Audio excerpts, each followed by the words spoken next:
ቀባሪው ህወሓት እቀብራለሁ ብልጽግናን ካልቀበርኩ ሰላም የለኝም፣ ብልጽግናን ካልቀበርኩ እንቅልፍ አልተኛም ብሎ መቃብር ሲቆፍር የቆየው አሸባሪው ቡድን አሁን ደግሞ ብልጽግና ሊቀብረኝ ስለሆነ እባካችሁ ድረሱልኝ ሲል ለዓለም አቀፉ ማህበረሰብ ጥሪ አቅርቧል።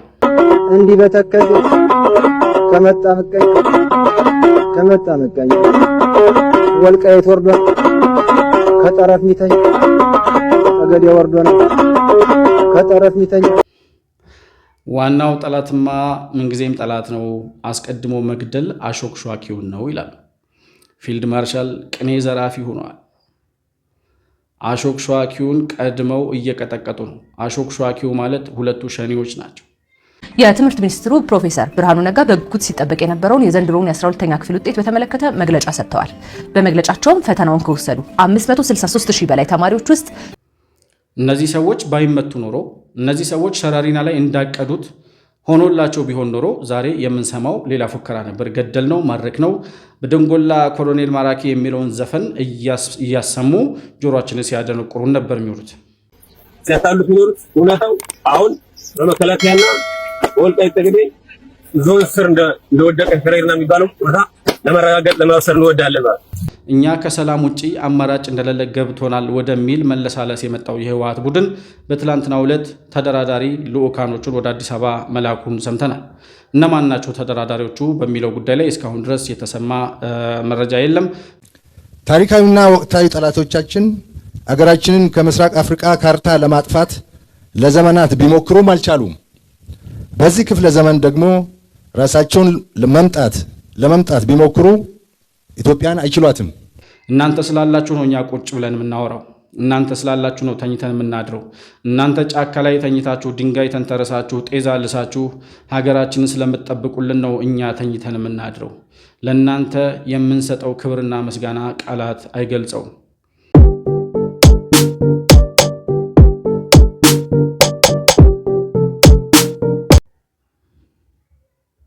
ሰላም ለእናንተ ይሁን። የተከበራችሁ የመሆን መልቲሚዲያ ቤተሰቦች እንደምን አላችሁ? ብሩክ የሾርቅ አሰፋ ነኝ። ከመሆን መልቲሚዲያ የዛሬውን የመረጃ ፕሮግራማችንን ይዘን ቀርበናል።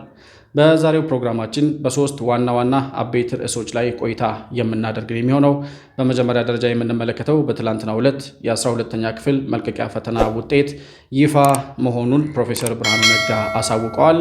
የተገኘው ውጤት ምን ይመስላል? እስከዛሬ ከነበረው የ12ኛ ክፍል ተፈታኞች አንጻር የዘንድሮ ዓመት ምን የተለየ ነገር ተመዘገበበት የሚለውን ጉዳይ በሰጡት ማብራሪያ ወይም መግለጫ ላይ ተመርኩዘን መረጃውን ወደ እናንተ የምናደርስ ይሆናል። በዋናነት የምንመለከተው ግን የአሸባሪው የህወሓት ቡድን ለዓለም አቀፉ ማህበረሰብ ድረሱልኝ ሲል መግለጫ ጽፏል ከ3 ቀናት በፊት። እንዲሁም ደግሞ በትላንትናው ዕለት የሀገራዊ ምክክር ኮሚሽኑ ላይ በእንግድነት የተገኙት የፕሪቶሪያው አደራዳሪዎች ኦሉሴጉን ኦባሳንጆ እና ኡሁሩ ኬንያታ በፕሪቶሪያው ስምምነት ላይ ከህወሓት ጋር ለመነጋገር እቅድ በመኖሩ የህወሓት የሰላም ተደራዳሪ ቡድን ወደ አዲስ አበባ መግባቱን ሰምተናል። በትላንትናው ዕለት ምን አይነት ድርድር ሊሆን ይችላል፣ በቀጣይስ ምን አይነት እጣ ፈንታ ይገጥመዋል ህወሓት የሚለውን ጉዳይ በወቅታዊ መረጃዎች ላይ ተመርኩዘን ያሉ አዳዲስ ሁነቶችን ወደ እናንተ የምናደርስ ነው የሚሆነው። ባነሳናቸው ጉዳዮች ላይ ያላችሁን የግል አስተያየት በኮመንት መስጫው ላይ ልታሰፍሩልኝ ትችላላችሁ። መሆን መልቲሚዲያን ላይክ፣ ሰብስክራይብ እና ሼር ማድረጋችሁን ሳትረሱ በሱፐር ቻት እና በሱፐር ስቲከር እንዲሁም የቻናላችን አባል ወይም ሜምበር ቤተሰብ በመሆን ድጋፍ ልታደርጉልን እንደምትችሉ እያስታወስኩኝ ከፕሮግራማችን ጋር አብራችሁ እንድትቆዩ በአክብሮት እጋብዛለሁ።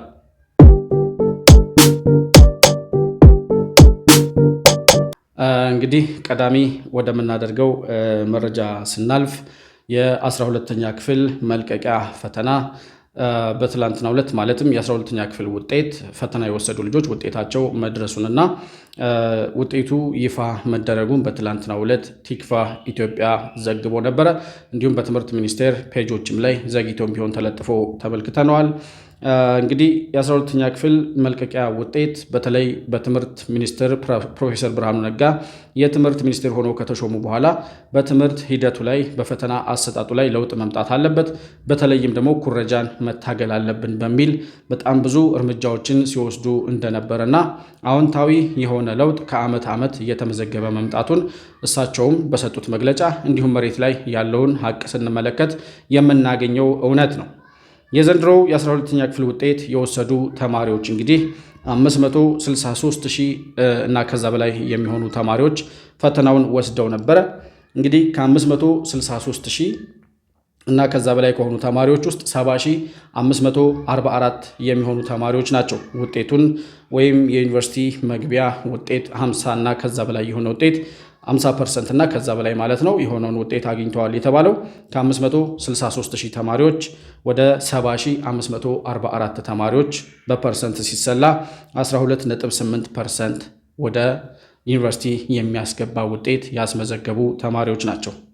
እንግዲህ አምና በዚህ በ12ኛ ክፍል ፈተና ላይ 100% ተማሪዎቻቸውን ያሳለፉ ትምህርት ቤቶች በመላው ኢትዮጵያ ማለት ነው 100% ምንም ተማሪ ሳይወድቅባቸው ተማሪዎቻቸውን ያሳለፉ ትምህርት ቤቶች 62 ብቻ እንደነበሩ ትምህርት ሚኒስቴር ገልጾ ነበር።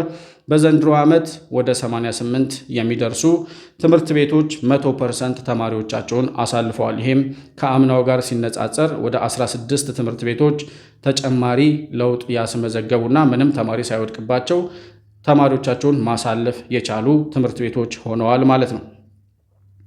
እንግዲህ ከነዚህ ምንም ተማሪ ሳይወድቅባቸው ተማሪዎቻቸውን ካሳለፉ ትምህርት ቤቶች መካከል በኦሮሚያ ክልል 37 ትምህርት ቤቶች፣ በአዲስ አበባ 24 እንዲሁም በአማራ ክልል 8 ትምህርት ቤቶች 100% ተማሪዎቻቸውን ያሳለፉ ሆነው ተመዝግበዋል።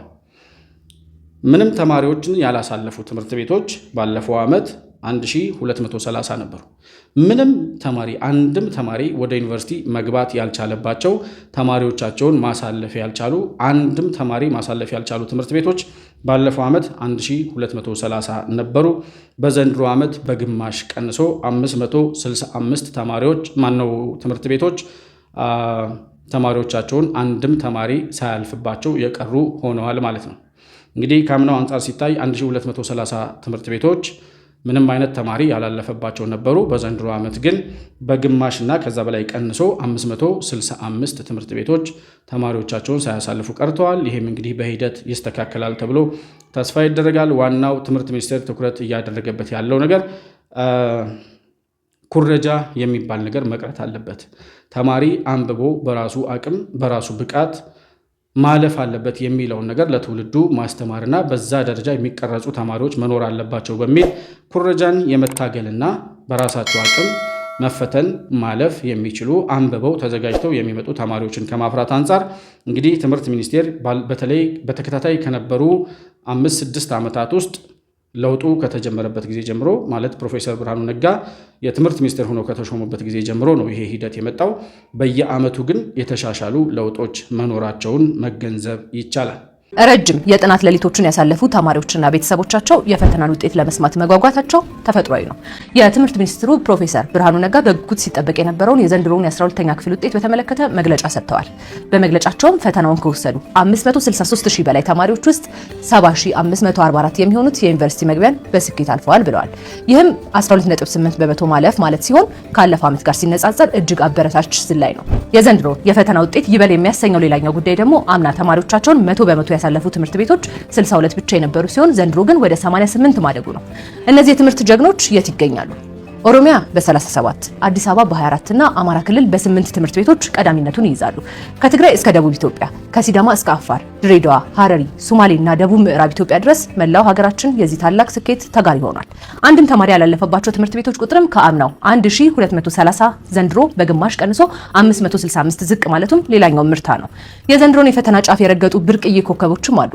በተፈጥሮ ሳይንስ ዘርፍ ከአዳማ ኦዳ አዳሪ ትምህርት ቤት 591.6 በማምጣት አዲስ ታሪክ ሲጻፍ ከሴቶች ደግሞ በእንጅባራ አገው ምድር ትምህርት ቤት 583 ተመዝግቧል። በማህበራዊ ሳይንስ በዶዶላ ኢፋ ቦሩ ተማሪ 576.25 በማምጣት ቀዳሚ ሲሆን ከሴቶች ደግሞ በአዲስ አበባ ቦሌ ሱፐር ሆሊ ሴቪየር ትምህርት ቤት ተማሪ 569.1 በማምጣት የዘንድሮን የትምህርት መድረክ በበላይነት ተቆጣጥረዋል። ይህ ውጤት ትጋትና ጥራት ፍሬ እንደሚያፈሩ በተግባር ያረጋገጠ ነው። ላለፉት ተማሪዎች በሙሉ እንኳን ደስ አላችሁ እንላለን። እንግዲህ የትምህርት ሚኒስቴር ያወጣው የ12ኛ ክፍል ውጤትን በተመለከተ ዋና ዋና ሜይን ሐሳቦች ወይም ዋና ዋና ሐሳቦቹ እነዚህን ይመስላሉ። የትምህርት ሚኒስቴር የ12ኛ ክፍልን መልቀቂያ ፈተና በተመለከተ በቀለም ማለት ውጤቱን በተመለከተ የትምህርት ሚኒስቴር የቴሌግራም ቻናል አለ። እሱ ላይ ቀለም ሜዳ የሚልም አለ። ቀለም ሜዳ የሚል ቻናል አለ። እዛ ላይ ውጤቶችን ማየት ትችላላችሁ። ካልሆነም ደግሞ የትምህርት ሚኒስቴር የራሱ ዌብሳይት ላይ እዛ ላይ ገብታችሁም ውጤቶቻችሁን መመልከት የምትችሉ መሆኑን በዚሁ መረጃ ለማቅረብ ወይም ለማስተላለፍ እንወዳለን። ወደ ሁለተኛው መረጃችን ነው የምናልፈው። ህወሓት ቀባሪው ህወሓት እቀብራለሁ ብልጽግናን ካልቀበርኩ ሰላም የለኝም፣ ብልጽግናን ካልቀበርኩ እንቅልፍ አልተኛም ብሎ መቃብር ሲቆፍር የቆየው አሸባሪው ቡድን አሁን ደግሞ ብልጽግና ሊቀብረኝ ስለሆነ እባካችሁ ድረሱልኝ ሲል ለዓለም አቀፉ ማህበረሰብ ጥሪ አቅርቧል። ምን ነካው? ምን መጣ? ምን ነው እቀብራለሁ ብሎ ሲፎክር የነበረው ህወሓት ዛሬ ድረሱልኝን ምን አመጣው? ለምን እዚህ ደረሰ የሚለውን ነገር በደንብ ማየት ያስፈልጋል። ከዛ በፊት ግን ምንድን ነው ያለው ህወሓት? ድረሱልኝ ያለውስ ለማን ነው የሚለውን ነገር ስንመለከት ለዓለም አቀፉ ማህበረሰብ በሚል የሀተታ ደብዳቤ በራሱ ገጽ ላይ ለጥፎ ድረሱልኝ ሲል ለዓለም አቀፉ መንግስታት፣ ለአውሮፓ ህብረት፣ ለአሜሪካ እንዲሁም ለሚመለከታቸው አካላት ብሎ የመከላከያ ሰራዊት ወይም የኢትዮጵያ ፌዴራል መንግስት እየወሰደብኝ ያለውን እርምጃ እባካችሁ አስቁሙልኝ ብሏል እና በዚህ መግለጫው ላይ የዘረዘራቸው 1-3-4 ነጥቦችን በዋናነት ለመመልከት ያክል እንግዲህ የህወሓት ደብዳቤ አሰልች ስለሆነ ሁሉንም ማቅረብ ተገቢ አይደለም። ግን ዋና ዋና ሐሳቦችን ለማየት ያክል አንደኛ ነገሮችን እያባባሰ የመጣው ማለት በፌዴራል መንግስትና በህወሓት መካከል ያለው ውጥረት ወደ ባሰ ደረጃ እንዲሄድ እያደረገ ያለውና ነገሮች እንዲካረሩ እያደረገ ያለው የፌዴራል መንግስቱ በህወሓት ላይ እየወሰደ ባለው እርምጃ ነው ይላል። እስካሁን ድረስ የፌዴራል መንግስት በህወሓት ላይ የወሰደው እርምጃ ህወሓት ወደ ጦርነት ገብቶ ጦርነት ጀምራለሁ ብሎ እንቅስቃሴ ሲያደርግ ወይም ጦርነት ሲጀምር መተኮስ ሲጀምር የአጸፋ እርምጃ ከመስጠት ባለፈ በአሸባሪው ቡድን ላይ ከባለፉት 2-3 ሳምንታት በፊት ምንም አይነት እርምጃ ወስዶ አያውቅም። መንግስት ለምንድነው እርምጃ የማይወስደው ነበር እንደውም ጥያቄያችን እና የፕሪቶሪያውን ስምምነት አንድ ባንድ ሲያፈርሱ ጊዜያዊ አስተዳደሩን አፍርሰው ታደሰ ወረደን ያው እነሱ እንደሚሉት አግተው ሲያስቀምጡት ምንም እንኳን ራሱ ታደሰ ወረደ ለመታገት ፈቅዶ ስልጣኑን አስረክቦ ከነሱ ጎን የተሰለፈ ሰው ቢሆንም እንደሚባለው ግን ታደሰ ወረደን አውርደው የቀደመውን ጊዜያዊ አስተዳደር በደብረጽዮን የሚመራውን አስተዳደር መልሰናል ብለው ሁሉ ሲሉ ምንም አይነት እርምጃ የፌዴራል መንግስቱ አልወሰደም ነበር። ህወሓቶች ግን ምን ይላሉ? ነገሮች እየተባባሱ ያሉት የፌዴራል መንግስቱ በሚወስደው እርምጃ ነው ይላሉ። አንድ ሁለተኛ እኛ ይላሉ እኛ ብቸኛው የችግር መፍቻ አማራጭና ዘላቂው መፍትሄ ሰላም፣ ንግግርና ውይይት መሆኑን እናምናለን። ይሄንን ግን የፌዴራል መንግስቱ ባለው የጦርነት ፍቅር ወይም የውጊያ ፍላጎት ይሄ የሰላም ፍላጎታችን ሳይሳካ ቀርቷል ይላል። ምኞታችን በፌዴራል መንግስቱ ጦርነት ጎሳሚነት ወይም ጦር ናፋቂነት፣ ጦር ሰባቂነት ይሄ የሰላም ፍላጎታችን ሳይሳካ ቀርቷል። ህወሓት ሰላም ፈላጊ ሆኖ ማለት ነው። ህወሓት ነገሮችን በድርድርና በውይይት ካልሆነ በስተቀር ምንም አይነት መውጫ መንገድ የለም ብሎ የሚያምነው ህወሓት ማለት ነው ያለውን የሰላም ፍላጎት እና የሰላም አማራጭ የውይይት ጥያቄ የፌዴራል መንግስቱ እምቢ ብሎ የህወሓት ምኞት ሳይሳካ ቀረ ማለት ነው። ለማን ነው ይሄንን የምታወሩት ግን? እኔ እኮ በጣም የሚገርመኝ ለማን ይሄን የምታወሩት? አሁን ከ2-3 ሳምንት በፊት ብልጽግናን ሳንቀብረው አንመለስም። እንዲያውም አንድ የነሱ ወኪል ነው የነሱ ቃል አቀባይ የሚባል ሰውዬ የነሱ ሚዲያ ላይ ወጥቶ ምዕራብ ትግራይ የሚባለው መሬታችን ቢመለስም እነሱ እንደሚሉት የወልቃይትን መሬት ማለት ነው ምዕራብ ትግራይ ቢመለስልንም ተፈናቃዮች ይመለሱ ቢባልም ጥያቄያችን ሁሉ ቢመለስም ይሄን መንግስት ካልቀበርን በስተቀር ምንም አይነት ድርድር ምንም አይነት ፍላጎት የሰላም ፍላጎት የለንም ሲል ሲናገር ነበር። ጥያቄዎቻችን ሁሉ ቢመለሱ እስካሁን ህወሓት የጠየቃቸው በሚፈልገው መንገድ ሁሉ ቢመለሱለት ብልጽግናን ካልቀበርን በስተቀር ከጦርነት አንመለስም ብሎ መግለጫ ሲሰጥ ነበር። ይሄ ሰውዬ በራሱ ፍላጎት አይደለም ወጥቶ የሚናገረው። ቪዲዮን ፈልጌ አጥቼው ነው እንጂ ላመጣላችሁ ነበር። ሌላ ጊዜ በደንብ ፈልጌ ይዤው እመጣለሁ።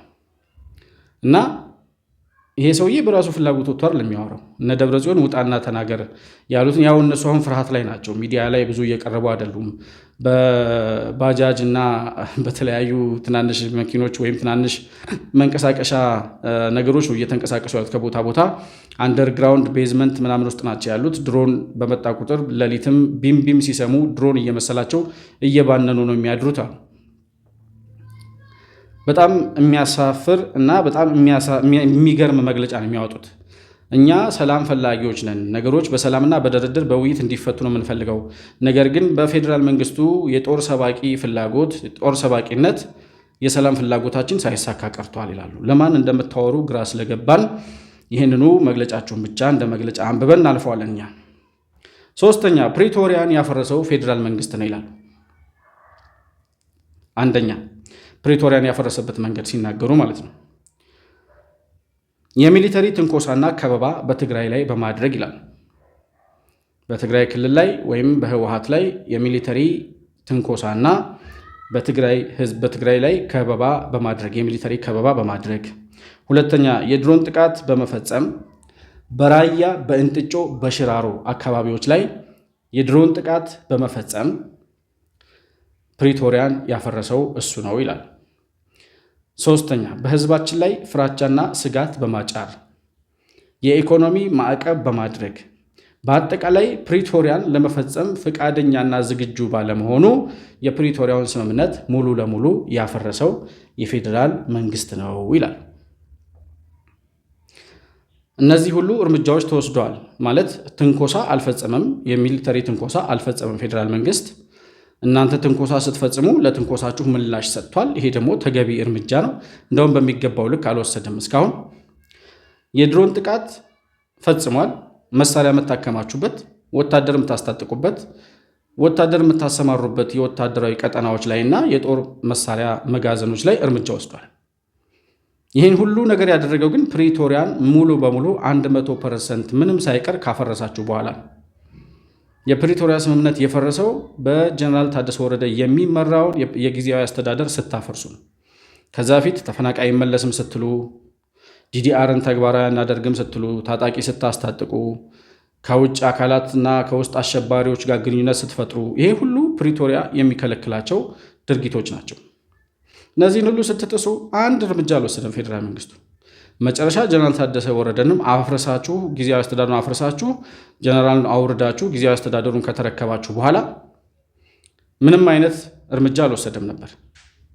ከዚያ ወደ ጦርነት እንገባለን እንቀብረዋለን ብላችሁ እንቅስቃሴ ስትጀምሩ አይ ወደ ቀብር ከመጣችሁማ የቆፈራችሁት መቃብር ውስጥ እናንተው ትገባላችሁ ብሎ በሸረሪና በሽራሮ በጠለምት ከዛ በመረዋ የተለያዩ አካባቢዎች ላይ ቅንድባችሁን ብሎ እንዳባረራችሁ ይታወቃል። የፕሪቶሪያውን ስምምነት 100% ካፈረሳችሁ በኋላ ማለት ነው።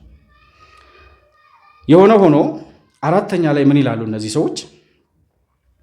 እኛ ግን ይላሉ ይሄን ሁሉ ትንኮሳ፣ ይሄን ሁሉ ግፍ የፌዴራል መንግስት የሚፈጽምብንን ትንኮሳና በደል ሁሉ ከበባ፣ የሚሊተሪ ከበባ፣ የጦርነት ነጋሪት ጉሰማ፣ የኢኮኖሚ ማዕቀብ ምናምን ይሄን ሁሉ ነገር ሲያደርግብን በድሮን ሁሉ ሲደበድበን እኛ ለሰላም ካለን ፍላጎትና ቀናኢነት ወይም ደግሞ ጥልቅ ፍላጎት የተነሳ እስካሁን ድረስ ምንም አይነት እርምጃ ከመውሰድ ታቅበን በትዕግስት ነገሮችን እየተመለከትን ነው። ለምሳሌ በሸረሪና አካባቢ የፌዴራል መንግስቱ በታጣቂዎቻችን ላይ የጦርነት ትንኮሳ አድርጎ እኛን ወደ ሙሉ ጦርነት ለማስገባት በነበረው ፍላጎት ትንኮሳ ቢፈጽምብንም ነገር ግን እኛ እስካሁን ድረስ ወደ ምንም አይነት እንቅስቃሴ ሳንገባ ነገሮችን በትዕግስት እየተመለከትን ነው ይላል። ሸረሪና ላይ ህወሓት ብቻ አይደል፣ ሻዕቢያ፣ ፋኖ ምናምን የተባሉት አካላት በጋራ ሆነው ይሄን መንግስት እንቀብርበታለን፣ ብልጽግናን እንቀብራለን፣ ኢትዮጵያን እናፈርሳለን ብለው የጦር መጋዘን አዘጋጅተው የጦር መሳሪያ መጋዘን ምሽግ ገንብተው ኃይላቸውን አደራጅተው ጦርነት ሊጀምሩ ሲሉ የፌዴራል መንግስቱ ወይም ትንኮሳ ሲጀምሩ ምርኮኞቹ ሲናገሩ ሰምተናል። 31ኛ ክፍለ ጦር ምናምን የሚባለው የህወሓት ልክ ተኩስ ሲጀምር የፌዴራል መንግስቱ ምላሽ ሰጠ።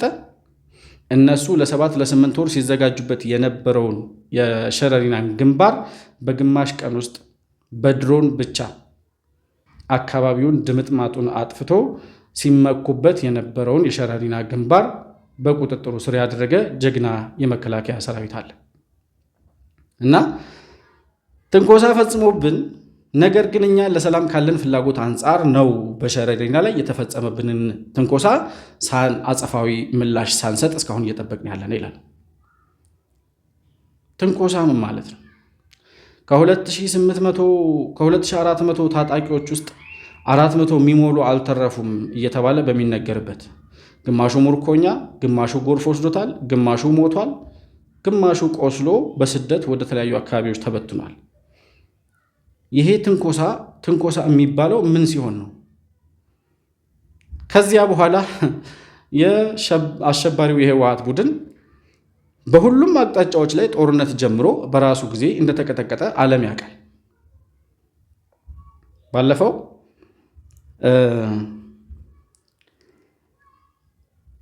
ለአርቪን ማሲንጋ ለአሜሪካው አምባሳደር ህወሓቶች ስልክ ደውለው ደብረጽዮን ስልክ ደውሎ ያለውን ከዚህ በፊት ሽፋን ሰጥተን ሰርተንበታል። አልፈልግም ብሎ ፕሪቶሪያን ተግባራዊ አድርጉ እያለ አምባሳደሩ መቀሌ ሲመላለስ አንድ ጊዜ አናናግረውም፣ አንድ ጊዜ አንፈልገውም፣ ምን ሊያደርግ ነው የሚመጣብን እያሉ ሲፎክሩ፣ ከዛ 2-3 ጊዜ ተመላልሶ ታደሰ ወረደን አገናኙኝ ሲል ደብረጽዮን አላገናኝህም ብሎ መለሰው። ሁለተኛ ዙር ሲሄድ ደብረጽዮን ራሱ ተደብቆ አማኑኤል አሰፋ የሚባል ሰው እንዲያገኙ አደረጉ። አማኑኤል አሰፋ ማለት ምንም ውስጥ የሌለበት ኃላፊ ምንም አይነት ምንድነው ውሳኔ መስጠት የማይችል እነሱም እንደ ፈሪ የሚቆጥሩት ሰው ነው እና አምባሳደሩን እሱ እንዲያገኘው አድርገው የንቀታቸውን ጥግ አሳዩት። አላችሁ አዎ ደብረጽዮን የት ነው ያለው ሲል አስመራ ሂዷል።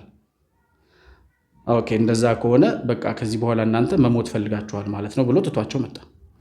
እዛ ድረስ ሂዶ ሲለምናቸው አናናግርም ያሉት ሰዎች እባካችሁ ተው፣ ፕሪቶሪያን ተግባራዊ አድርጉ፣ ዲዲአርን ተግባራዊ አድርጉ፣ ጊዜያዊ አስተዳደሩን መልሱ፣ ከጦርነት እንቅስቃሴያቸው ታቀቡ እያሉ እነ ኦሉሴጉን ኦባሳንጆ የተከበሩት የአፍሪካ ህብረት የአፍሪካ ቀንድ ጉዳዮች አማካሪ የቀድሞ የናይጄሪያ ፕሬዚዳንት እየተመላለሱ መቀሌ ድረስ ጥያቄ ሲጠይቋቸው ኖ ብልጽግናን ካልቀበርን በስተቀር ወደ ምንም አይነት የሰላም አማራጭ አንገባም ብለው የዘጉት ሰዎች ሸረሪና ላይ ሲደበደቡ፣ መረዋ ላይ ሲቀጠቀጡ፣ ከዛ በኋላ አቅማቸው ከምንም አይነት ሊወዳደሩት ከማይችሉት ኃይል ጋር መግጠማቸው ሲገባቸው አሁን እኛ ከሰላም ውጪ ሌላ መንገድ እንደሌለ፣ ከንግግር ውጪ፣ ከውይይት ውጪ፣ ከሰላማዊ ድርድር ውጪ ምንም አይነት አማራጭ መውጫ መንገድ መፍትሄ እንደሌለ ገብቶናል። ስለዚህ ወደ ሰላም ተመልሰናል ብሏል። ሸረሪና ላይ እኛ ታግሰን አለፍ ነው ያሉትን ህወሓት ዛሬ ከእንቀብረዋለን ፉከራ ወደ ሰላምና ድርድር እንዲመጣ ያደረገው ጀግናው መከላከያ ሰራዊት፣ ጀግናው የኢትዮጵያ አየር ኃይል በወሰደው ከፍተኛ እርምጃ። እነዚህ ሰዎች ባይመቱ ኖሮ፣ እነዚህ ሰዎች ሸረሪና ላይ እንዳቀዱት ሆኖላቸው ቢሆን ኖሮ ዛሬ የምንሰማው ሌላ ፉከራ ነበር። ገደል ነው፣ ማድረክ ነው፣ በደንጎላ ኮሎኔል ማራኪ የሚለውን ዘፈን እያሰሙ ጆሮአችንን ሲያደነቁሩን ነበር የሚውሉት። በድንጋይ ኮሎኔል ማረክን፣ ጀነራል ማረክን እያሉ በትግሉ ዘመን ይዘፍኑ ነበር እና ሸረሪና ላይ መረዋ ላይ ባይቀጠቀጡ ኖሮ፣ ሽራሮ ላይ ልካቸውን ባይቀምሱ ኖሮ፣ በጸለምት መጥተው ቀንዳቸውን ተብለው ባይመለሱ ኖሮ ዛሬ የሰላምና የድርድር ጥያቄ ከህወሓት ዘንድ አይሰማም ነበር። ይሄንን ላደረገው ጀግናው የኢትዮጵያ መከላከያ ሰራዊት እጅግ በጣም ላቅ ያለ ክብርና ምስጋና ልናቀርብ እንወዳለን። ከእንቀብረዋለን ፉከራ ወደ ሰላማዊ ድርድር እንመጣለን ወደሚል ጉዳይ ስለመለሳቸው ምንም እንኳን ይሄ ለእኛም ባይጠቅመን ቢያንስ ትዕቢተኛውን ሁሉ ልክ እያስገባ ወደ ማንነቱ ወደ አቅሙን ወደ ማወቅ ስለሚመልሳቸው ይህንን ለሚያደርጉ ጀግኖች የኢትዮጵያ ልጆች እናመሰግናለን እንላለን። እነ ኮሎኔል ደመቀ ሸረሪና ገብተናል እያሉ ነው። የተከዜ ዘብ አመራሮች የወልቃይት ጠገዴና ሰቲት ሁመራ ዞን አመራሮች እነ ኮሎኔል ደመቀ እነ አቶ አሸተ ደምለው በሸረሪና ግንባር ተገኝተናል። ሸረሪና በተከዜ ዘብ ጀግኖች የሰራዊቱ አባላት በቁጥጥር ስር ውሏል፣ በእጃችን ገብቷል እያሉ ነው እነ ኮሎኔል ደመቀ ዘውዱ። ጀግናው መከላከያ ኃይላችንን አየር ኃይልና መካናይዝድ በትብብር ይህን ቢል በሙሉ ነው ጋመድ አድርጎታል። አሁን የምናየው ወቅቱ ተመርቷል በከባድ መሳሪያ። አሁን ከኔ ጀርባ ተከዜ ነው ያለው ማለት ነው። ተከዜ ቀጥሎ ዛሃና የሚባለው ቦታ እናገኛለን ማለት ነው። ስለዚህ አሁን ማየት እንችላለን። መቀሌ ሆነው ሁመራ ነው ያሉ የሚሉት የትግራይ አድማጮች ተመልካቾች፣ ይሄ መሰሪ ድርጅት ሁሌ የዋሸ እንደ ድሮ መስረት ዛሬ ቴክኖሎጂ ረስተው ሲያታሉት የሚኖሩት እውነታው አሁን በመከላከያና በወልቃይት ጠገዴ ዞን ስር እንደወደቀ ሸረሪና የሚባለው ቦታ ለማረጋገጥ ለማብሰር እንወዳለን ማለት እንግዲህ እንደኛው ማዶ ያለው ዛህና የሚባል ነው። ማዶ የሱዳን መሬት ነው። ተከዜ ወደዚህ ኢትዮጵያ ነው። ስለዚህ ወሰናችን አሁን ነው። ሉዓላዊነታችን አሁን ተረጋግጧል። ከዚህ በኋላ ሱዳንም ሆነ ጁንታም ሆነ ወደ ኢትዮጵያ መጥቶ ከህግ ውጭ ኢትዮጵያን መውረር ከዚህ በኋላ አሸባሪነትም የጉሪላ እንቅስቃሴም ይቆማል ብዬ አስባለሁ። ወንዝ ለአካባቢ ተወላጆች ለአካባቢ ይጠብቃል የሚሉ አባቶቻችን አሁን ውጊያ ሲዋጋ መከላከያ ማንዱ ራሱ ጀነራል ተውላለ ወንዙ ማለት ግድ ሄዶ ራሱን መከላከያ ጀንሰት ሲለው አልሰጥም ብሎ ከሀገሩ ዜጋ ይልቅ ተከዜ ተመረጠ። ተከዜ ደግሞ የሚገባው ዋጋ እንደሰጠ የነበሩትን አይንማኝ መከላከያ ሰራዊት ይገልጻሉ ማለት ነው። ሁላችንም ታጋይ ነው ማለት ነው።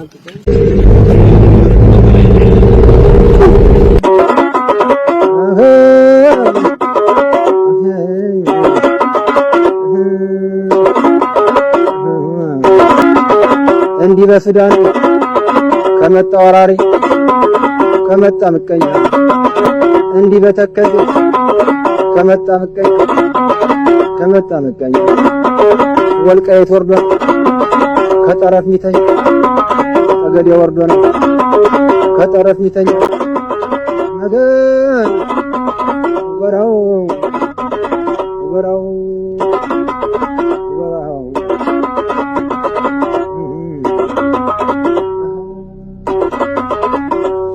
መገን ኢትዮጵያ ትልቋ እናት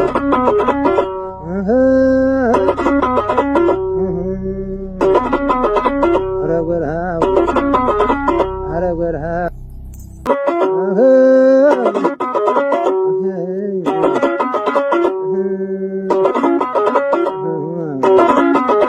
እንዲህ በሱዳን ከመጣ ወራሪ ከመጣ ምቀኛ እንዲህ በተከዜ ከመጣ ምቀኛ ከመጣ ምቀኛ ወልቃይት ወርዶ ከጠረፍ ሚተኛ ጠገዴ ወርዶ ነው ከጠረፍ ሚተኛ ነገር ወራው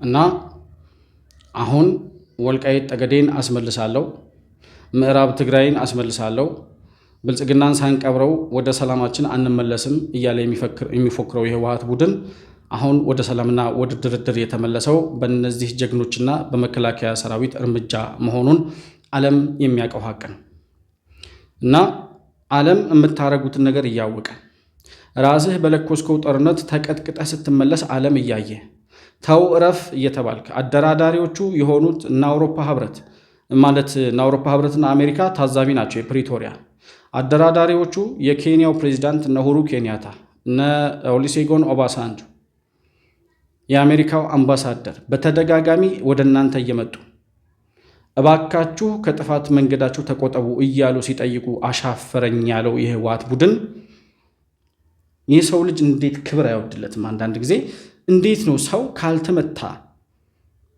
ካልተቀጥ ስንት ጊዜ ነው ህወሓት አቅም እንደሌለው የሚረዳው? መቼ ነው? ስንት ጊዜ ነው የሚቀጠቅጠው? 3 ጊዜ በሰሜኑ ጦርነት 3 ዙር ጦርነት መጥቶ ተቀጥቅጦ ተመለሰ። የፕሪቶሪያው ስምምነት የወንድ በር ሆኖላቸው እባካችሁ በቃ ህይወታችሁን አትርፉ፣ ምንም የምታመጡት ነገር የለም፣ ቢያንስ ህወሓት ለሚለው ስም የተሰዉ ጀግኖች የትግራይ ልጆች አሉ፣ ለነሱ ሲባል ከዚህ በኋላ አንድም ወታደር አንድም ታጣቂ እንዳይሞት በቃ ወደ ሰላም ድርድር ነው ተብሎ የወንድ በር ተሰጥቷቸው ሊደመሰሱ የሚችሉ ሰዎች በዚያ በር ውስጥ ህይወት አግኝተው እስከዛሬ ቆዩ። ያን ሁሉ ተቀጥቅጠህ መጥተህ የሰሜን ዕዝን ሰራዊት ይዘህ 240 ሺህ ወታደር ይዘህ እስከ ደብረ ሲና መጥተህ አልቻልክ ሆነህ ተመልሰህ ተቀጥቅጠህ የሄድከው ቡድን እንደገና ዛሬ የኢትዮጵያ መንግስት ካለበት ቁመና አንጻር መከላከያ ሰራዊት ከተደራጀበት የወታደር አቅምም የትጥቅ አቅምም አንጻር እዚህ ገባ የማይባል ታጣቂና ስብርባሪ መሳሪያ ከሻዕቢያ ያገኘውን ክላሽ ይዘህ ይሄንን ጀግና መከላከያ ሰራዊት እገጥማለሁ ብለህ ስታስብ የድንቁርናችሁ ጥግ የት ድረስ እንደሆነ ነው የሚያሳየው። እና ፊልድ ማርሻል ብርሃኑ ጁላ ኢትዮጵያን ለማጥፋት ኢትዮጵያን ከካርታ ላይ ለማጥፋት የተሴረብን የታሪካዊ ጠላቶቻችን ሴራ ኢትዮጵያን በቀጥታ መጥተው ማዳከምና ማፍረስ እንደማይችሉ ገብቷቸዋል ይላሉ። ታሪካዊ ጠላቶቻችን ኢትዮጵያን ከአፍሪካ ቀንድ ካርታ ላይ ለማጥፋት እና ኢትዮጵያን ለማፍረስ በተደጋጋሚ ብዙ ሙከራዎችን አድርገዋል። በቀጥታ መጥተው ኢትዮጵያን በመውረርና ኢትዮጵያን ቅኝ በመግዛት ግን ኢትዮጵያውያንን ማንበርከክና ኢትዮጵያን ማጥፋት እንደማይቻል ገብቷቸዋል። ያ የገባቸው ታሪካዊ ጠላቶቻችን ግን ዛሬም ባንዳዎችን እያሰማሩ በውስጥ ባንዳዎች ኢትዮጵያን ለማፍረስ የሚችሉትን እየሞከሩ ነው ይላል። ትላንት በኮማንዶች ምረቃ ላይ የተናገሩትን ንግግር ልጋብዛችሁ ባጭሩና አሁንም ተመልሼ እመጣለሁ።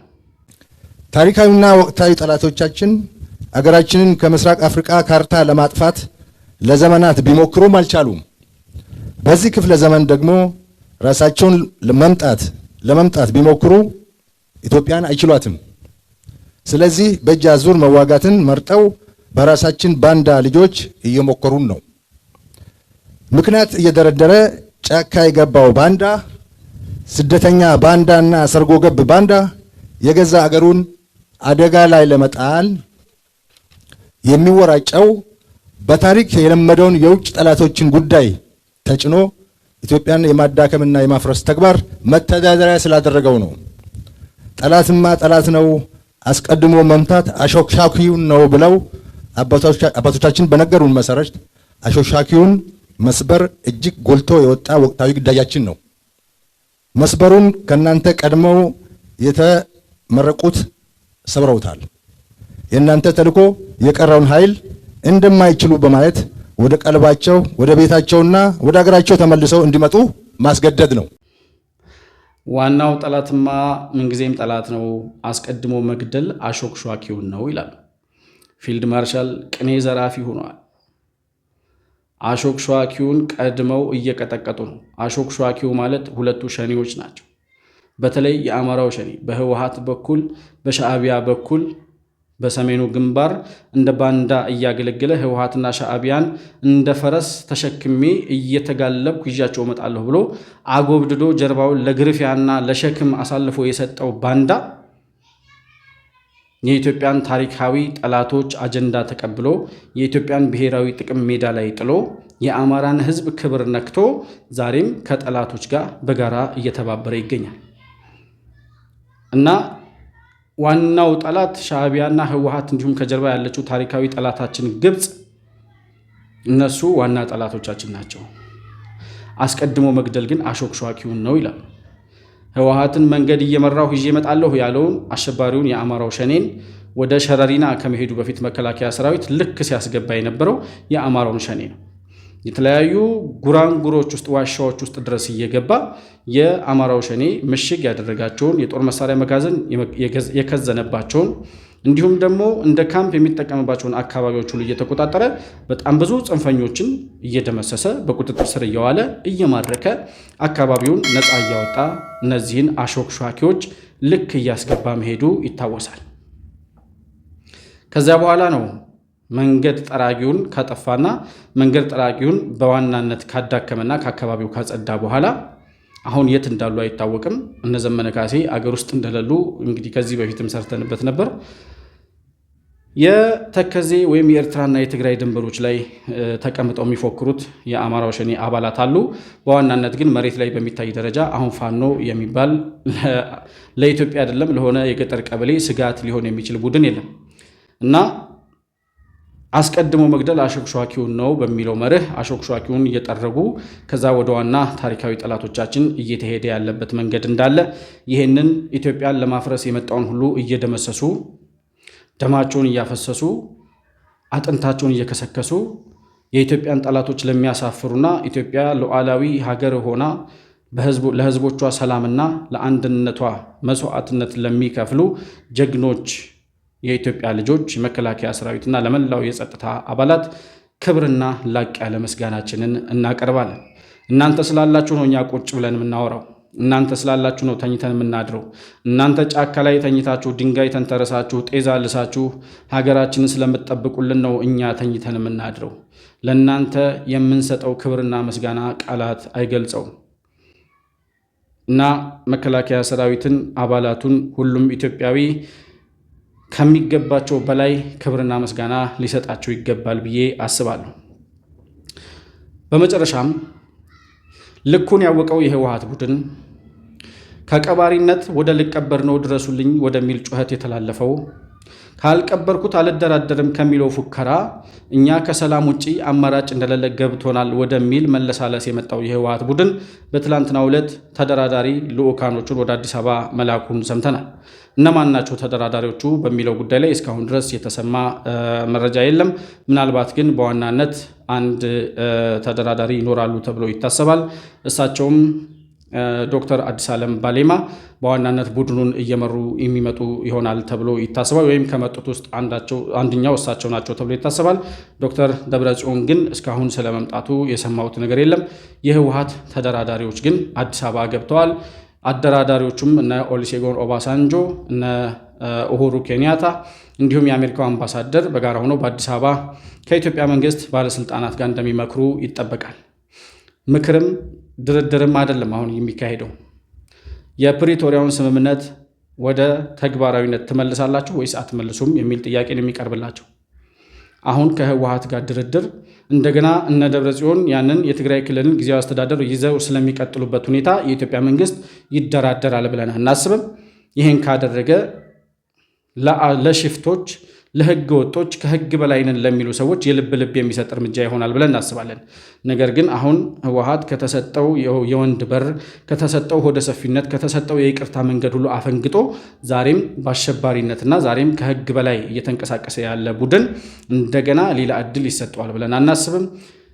ህይወታቸውን ማትረፍ ካለባቸው የህወሓት ባለስልጣናት መትረፍ ካለባቸው ማድረግ የሚገባቸው የሚጠበቅባቸው አሁን በፌዴራል መንግስቱም የሚነገራቸው በአደራዳሪዎቹም በተደጋጋሚ እስከዛሬ ሲነገራቸው የነበረው የፕሪቶሪያውን ስምምነት ወደ ቦታው መልሱ፣ ጀነራል ታደሰ ወረደን ወደ ስልጣኑ መልሱ፣ የዲዲአር ተግባራዊነትን ተግባራዊ አድርጉ፣ ተፈናቃዮች ወደ ቀያቸው እንዲመለሱ አድርጉ።